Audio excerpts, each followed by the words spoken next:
Regina Daniels is making headlines again. She revealed that her I parents... was hoping we would just leave those people alone, but let's go ahead. All right, actress Regina Daniels is making headlines again. She revealed that her parents, who had been estranged for years, have finally reconciled. In a heartfelt post on Facebook, Regina said her father and mother reunited solely for her happiness and are now working together to secure the release of her brother, Sammy, who has been in detention. She described her father as a respected lawyer and her mother, Rita Daniels, as a powerhouse who would do anything for her children. The reconciliation comes amid ongoing drama surrounding Regina's marriage to Senator Ned Nwoko. The actress had earlier hinted at experiencing domestic violence, which Nwoko denied, accusing her of substance abuse instead. Now let's take a look at some of the tweets. Right. Now the first tweet there reads from Sheikh Majayi, and it said, when everything was going well, flying in private jets and driving Ferraris, this man was outcast because he didn't support his daughter marrying an old man. People called him a deadbeat for not attending the wedding. Now that trouble has come, his presence is needed. Aha. I know that is where you're going to, your voice is going to be loud. Another action from Wase, and he said, one of the challenges of being a man is you advise against bad decisions. When they don't listen and the blowback comes, you're still expected to fix it. Still no guarantee they will listen to your advice next. Another one from your pastor's son. A father didn't approve the marriage, but they went ahead with it and sidelined him. Now everything don't cast and they are going back to daddy. And that reaction reads from Uche Chuku. And it said, never ignore the lifestyle of a girl's mother when you want to marry her. She probably wants freedom to run around and enjoy the money that being married to Ned has given her access to. The plan is just not working the way she planned. Right. I totally disagree with all of this anyways. But what do you think about? So, again, it is what it is. But there's a lesson to learn here. Okay. And it's very clear, which is this. Look, if you expect it to eat your cake and have it, then think again. Especially when you're dealing with a politician. You see, politicians have mastered the art of politicking. So whether or not you like it, every now and then, their specific skill in running the affairs of a country as big as this will come to the home once in a while. Yeah. You see, why have I said so? I said this because whatever it is that will, again, want to slow down a politician's career, you will put it aside second. This whole issue, he has seen that, look, this lady is going to be an issue for him moving forward. So, mitigate it. That the father now is now coming out to now say, all right, they're going back to the father to go and ask for support or maybe come and be part of the family again. It just shows you that as much as nobody might want to accept it, look, at the end of the day, the father has to fall back on. And see, it's like when you're playing American football, right? You have there's this move called the fullbacks. They're the ones who, or you want to call them the defenders. They're the ones that your final break before your opponent scores the goal. So they fall back to the man who obviously did not, give his consent to the marriage. But the question is, who is the person with the money, the most money? At the end of the day, will have his or her word, right? To be, The final say. She has the cash now. I would not entirely say that the man, as the father, did not enjoy one or two, gifts from the daughter, even though he didn't support the marriage. However, I'm not part of their family, so I don't really know what has transpired. But what this is teaching the public is simple. Look, young ladies out there, remember, there is a reason why it is called a father figure. Why they call that word father figure is that, look, the way and manner the father will train the child is different from the way the mother will train the child. They both come with unique style and unique ways of training the child, which is why they say to train a child takes a community, right? I understand when you have some certain women who, they are single mothers, they're training their children, doing the work of the dad and the mother and the mother at the same time. It's not out of place. right? It's a given. Most times it works. But when the father is still alive, that's what they call the father's blessing. Yeah. We might see these things as it doesn't matter, we are in a fast-paced world. We are in a fast-paced world. I agree.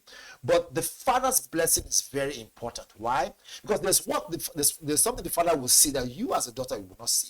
Right? What she saw at the beginning was, okay, there's funds, maybe you take care of me. Of course, I also take care of my brothers and sisters, lifestyle becomes assured. The father, on the other hand, has already seen that, look, his daughter is not going to be option 1, option 2, option 3, option 4, as the case may be. Even if she's option 1, the fact that the man she's going to get married to is a very wealthy man and an influential man at that, he can dictate the pace at any point in time. And that's what's playing out right now. So the father saw. I don't think that's what is playing out. She's saying she's not interested in the marriage anymore. Well, good and fine. And he's saying that's the Ned is saying, according to what what they've given the public, Ned is saying you still have to be married to me. You have to come back to the house.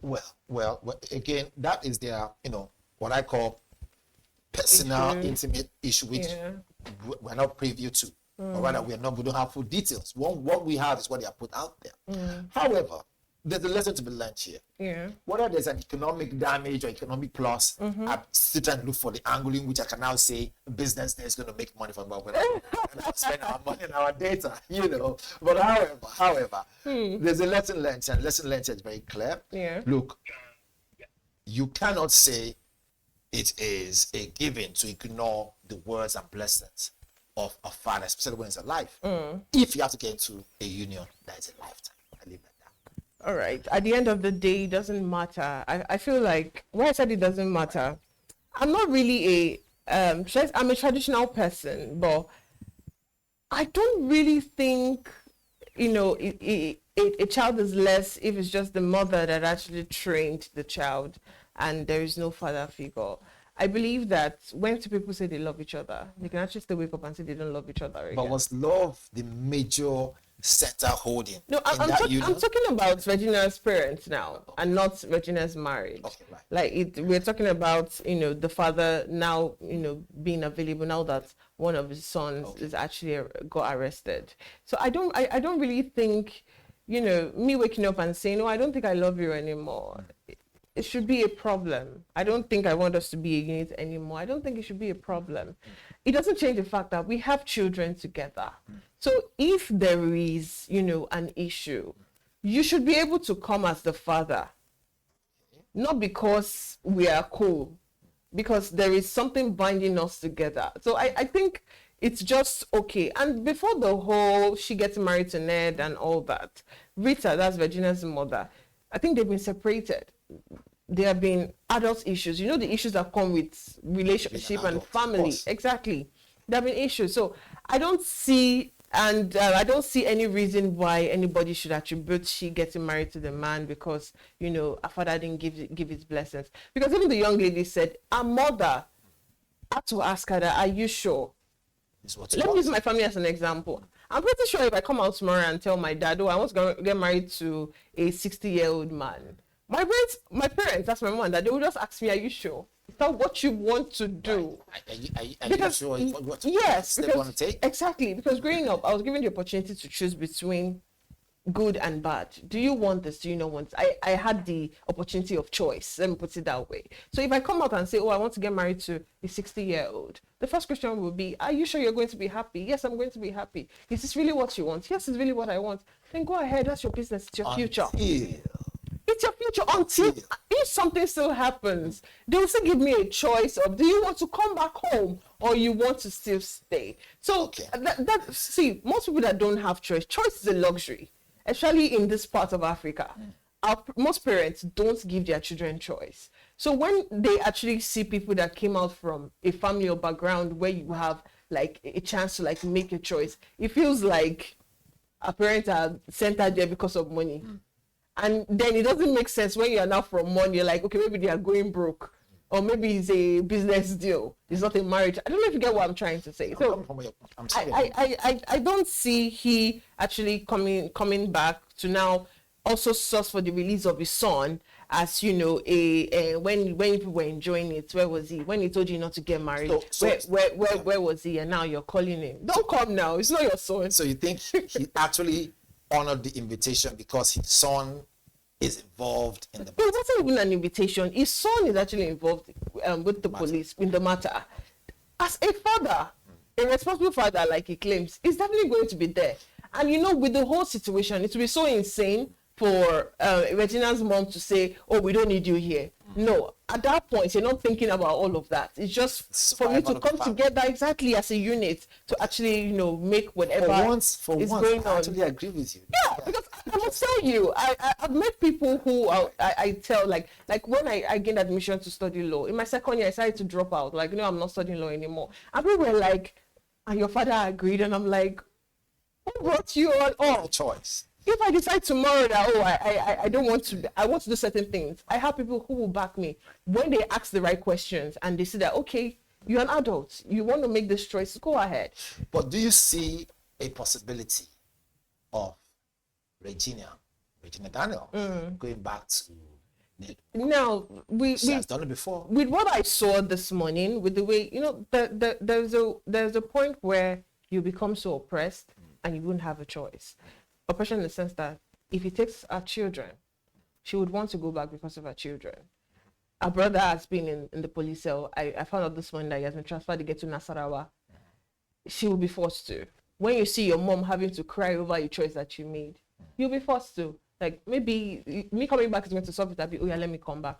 Only if, and I think she's too young, only if she's very strong-willed and she's like, you know what, I'm going to fight this. And it takes a level of maturity in a woman to actually have that kind of strong will for you to say, okay, I'm not going back. Let's hope that apart from her close family and her family, she actually have real friends to support her emotionally. And she has actually. People are really supporting her, but more support on social media. I think social media will be the worst way to find you know. Anyways, we're pressed with time. Thank you so much for listening today. My name is Deborah Ezeh. I didn't do this alone. I did it with Onyeka. And have yourself a beautiful weekend. As the Breakfast Show will be back on Monday.